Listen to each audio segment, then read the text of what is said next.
अब सीन कुछ ऐसा है कि भाई हम लोग ने यहाँ पे लगा दिए, यहाँ पे 4 जगह लगाएंगे इंशाल्लाह ताला खैर खैरियत से लग जाए। तो भाई गोश्त आई है और लकड़ियाँ वगैरह भी लेकर आ गए थे हम, ये पड़ी है। एक देख स्टार्ट करते हैं तोड़ने की।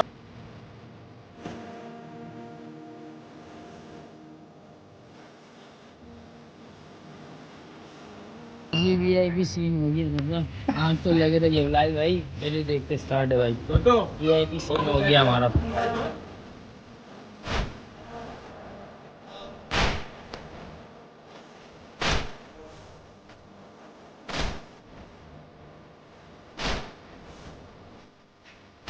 तो भाई फाइनली माशाल्लाह से चारों देखे लग गई है, आँख भी चल गई है, ब्लाल पे देखे किस तरह लगे हुए खड़े हुए। तो भाई फाइनली हमारा हलीम बन गया। देख लो पैकिंग स्टार्ट हो गई है हर जगह पे। देखो देख, एक देख खाली हो गई, दूसरी देख चल रही है। तो मुझे बहुत थकन वाली हालत हो गई है। तो भाई ब्लॉग पर यही है, मिलते कल नेक्स्ट ब्लॉग में। अपना वो सारा ख्याल रखिएगा।